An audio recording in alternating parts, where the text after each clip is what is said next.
സർക്കാരിനെതിരായ വലിയ വിമർശനം പ്രതിപക്ഷം ഉന്നയിക്കാണ്. ചെറുപ്പക്കാരുടെ ജോലി സ്ഥാനം ഇല്ലാതാക്കി കണ്ടെത്ത പ്രോത്സാഹനം ഉണ്ടാക്കില്ല എന്നുള്ളതാണ്. ആ സമയത്താണ് കോൺഗ്രസിന്റെ ഒരു മുഖമായ ദേശീയ മുഖമായ ശശിധരൻ ഈ ആരോപണമായിട്ട് വരുന്നത്.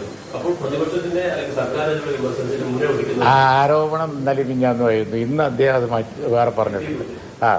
ഇന്ന് പറഞ്ഞത് എൻ്റെ ഫോക്കസ് എന്ന് പറഞ്ഞിട്ടുണ്ടെങ്കിൽ ജിമ്മ് നടത്തിയതും ശ്രമിച്ചതും ഏറ്റവും കൂടുതൽ UDF ഗവൺമെന്റ് ആണെന്ന് ഇന്ന് പറഞ്ഞിട്ടുണ്ട്. ഇന്ന് പറഞ്ഞു, ഇന്നലെ പറഞ്ഞതൊക്കെ എടുത്തിട്ടാണ് ഞാൻ മറുപടി പറഞ്ഞത്.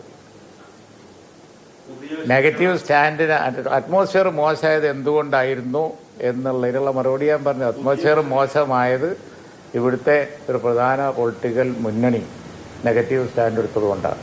ക്ലിയറായ ആൻസറാണ്. നിങ്ങൾക്ക് വേണ്ടത് തരാൻ എന്നെ കൊണ്ട് കഴിയില്ല. ശശി തരൂരിന്റെ പുതിയ വിശദീകരണം അതായത് ലേഖനം എഴുതിയതിന്റെ അടിസ്ഥാനമായത് 2024 ഗ്ലോബൽ സ്റ്റാർട്ടപ്പ് എക്കോസിസ്റ്റം റിപ്പോർട്ടാണ്. അതിൽ നിന്നുള്ള കണക്കുകളും വിവരങ്ങളും ചേർത്ത് തന്നെയാണ് തന്റെ ആശയവിനിമയം എന്ന് പറയുന്നത്. അതിൽ ഉറച്ചു നിൽക്കുകയാണ് ശശി തരൂർ. അദ്ദേഹം ഉറച്ചു നിൽക്കുന്ന വിഷയം വേറെയുണ്ട്. അതാണ് ഞാൻ പറഞ്ഞത്. ഇപ്പോൾ കേരളത്തിലെ ഏറ്റവും അധികം മാറ്റത്തിന് ശ്രമിച്ചത് ആന്റണിയുടെയും ഉമ്മൻചാണ്ടിയുടെയും കാലത്താണ്, വ്യവസായ മന്ത്രി കുഞ്ഞാലിക്കുട്ടിയുടെ കാലത്താണെന്നും അദ്ദേഹം പറഞ്ഞിട്ടുണ്ട്.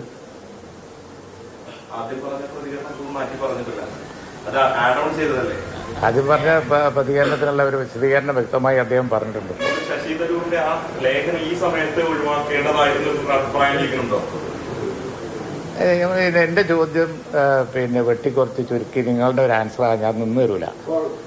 അതിനുവേണ്ടി മെനക്കെട്ടൊരു കാര്യമില്ല. ഞാൻ പറഞ്ഞത് മുഴുവനായി കൊടുക്കാൻ തയ്യാറുണ്ടെങ്കിൽ കൊടുക്കുക.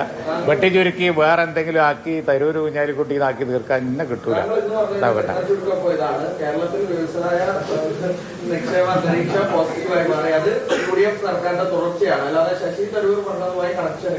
അപ്പോഴും അയിമ കൊണ്ടുപോയി കെട്ടണം. നിങ്ങൾക്ക് അയിമ കൊണ്ടുപോയി കെട്ടാള് ഞാൻ തന്നിട്ടില്ല. ഞങ്ങൾ ഏതിനേയും എനിക്ക് വിരോധമില്ല. കാരണം ഞാനിത് മുഴുവൻ എന്റെ ഇതിൽ പോസ്റ്റ് ചെയ്യും. അതിലുണ്ടാവും ഞാൻ പറഞ്ഞത് എന്താന്നുള്ളത്. അത് ലക്ഷക്കണക്കിന്, അത് 10,000-കണക്കിന് ആളുകൾ കാണുന്നുണ്ട്. അതുകൊണ്ട് എനിക്ക് അറിയില്ല. നിങ്ങൾ എങ്ങനെ ടെസ്റ്റ് ചെയ്ത് കോലം കെടുത്തി വിട്ടാലും അത് എന്നെ ബാധിക്കൂല.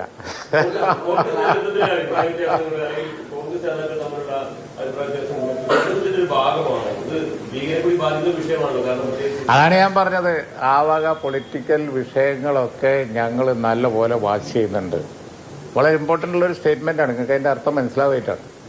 അതായത് വളരെ ഇമ്പോർട്ടൻ്റ് ആയ സ്റ്റേറ്റ്മെൻറ്റാണ് ഞാൻ പറഞ്ഞത്. ഞങ്ങൾ ആ സിറ്റുവേഷൻ മുഴുവൻ ഞങ്ങൾ വാച്ച് ചെയ്യുന്നുണ്ട്. അതിനെക്കുറിച്ച് ഞങ്ങൾ ഇടയ്ക്കിടയ്ക്ക് ഇങ്ങനെ പറഞ്ഞുകൊണ്ടിരിക്കേണ്ട ആവശ്യമില്ല.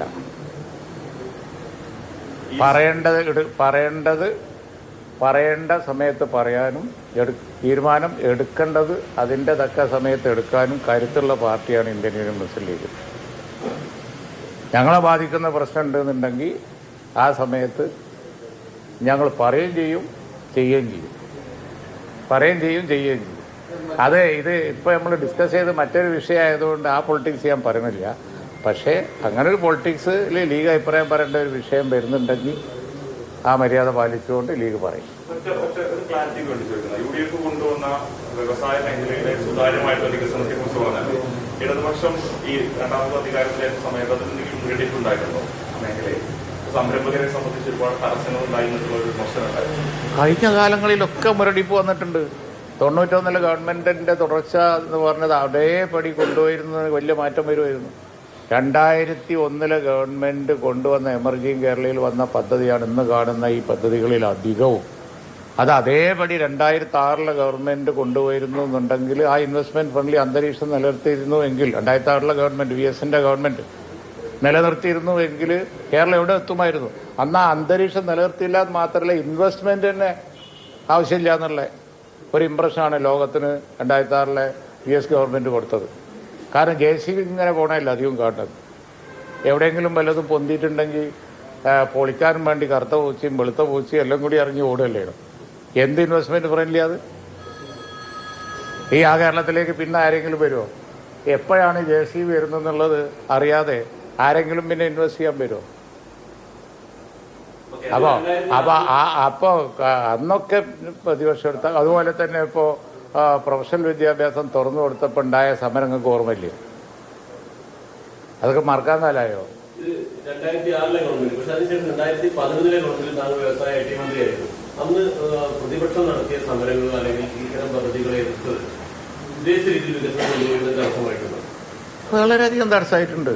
എവിടെ ഞാൻ പറഞ്ഞു, ജിമ്മിലും എമർജിങ് കേരളയിലും ഒക്കെ വന്ന പദ്ധതികൾ അന്നേ എടുത്തിരുന്നുവെങ്കിൽ കേരളം എവിടെ എത്തുമായിരുന്നു? ഞാൻ IT മാത്രം ഉദാഹരണം എടുത്താൽ മതി. ബാംഗ്ലൂരും ചെന്നൈയും ഡെവലപ്പ് ചെയ്ത സ്പീഡിൽ ഡെവലപ്പ് ചെയ്യിപ്പിക്കാൻ വേണ്ടിയിട്ടാണ് 2001 ഗവൺമെൻറ് ശ്രമിച്ചത്. പക്ഷെ ബ്ലോക്ക് ചെയ്യായിരുന്നു, ഓരോന്നും തടസ്സപ്പെടുത്തുമായിരുന്നു, ഒരു സഹകരണം തന്നില്ല. പക്ഷേ എന്നിട്ടും UDF ഗവൺമെൻറ്റുകൾ UDF പ്രതിപക്ഷത്തിരിക്കുമ്പോൾ ഞങ്ങൾ കുറേയൊക്കെ സഹകരിച്ചു, ഇപ്പോഴും സഹകരിക്കും. അതേ പ്രതിപക്ഷത്ത് അക്രമങ്ങൾ കുറയുക, പ്രതിപക്ഷത്ത് നോക്കുകൂലിയും പ്രശ്നങ്ങളും പുലിവാലുകളും ഒക്കെ ഉണ്ടാക്കുക എന്നുള്ളത് ആണ് കേരളത്തിൽ. അത് ആരാണ് ചെയ്തുകൊണ്ടിരുന്നതും ആരാണ് തടസ്സപ്പെടുത്തിക്കൊണ്ടിരുന്നതും എന്നുള്ള എല്ലാവർക്കും അറിയാലോ. ഇപ്പോൾ പറയുന്നതൊക്കെ ഇപ്പോൾ സ്വകാര്യ യൂണിവേഴ്സിറ്റി, അതിനല്ലേ ശ്രീനിവാസനെ അടിച്ചിട്ടത്.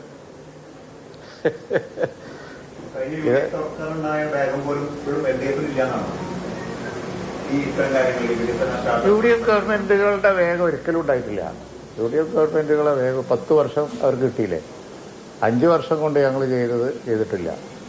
UDF ഗവൺമെന്റുകളെ വേഗം അവർക്കില്ല. ഞങ്ങൾ 10 മാസം കൊണ്ടാണ് ഞങ്ങൾ കൊച്ചിയിൽ ഇൻഫോ പാർക്ക് കംപ്ലീറ്റ് ചെയ്തത്. കാക്കനാട് അവിടുത്തെ ഫസ്റ്റ് ബിൽഡിംഗാണ്. 10 മാസം കൊണ്ട് ഞങ്ങൾ കംപ്ലീറ്റ് ചെയ്ത്. നിങ്ങൾ എടുത്ത് നോക്കിക്കോ, സ്റ്റാർട്ട് ചെയ്തിട്ട് 10 മാസം കൊണ്ട്. അതുപോലെ അതിനെ തുടർന്നാണ് ഞങ്ങൾ ദുബായിൽ പോയി ഡിസ്കസ് ചെയ്തിട്ട് സ്മാർട്ട് സിറ്റി കൊണ്ടുവന്നത്.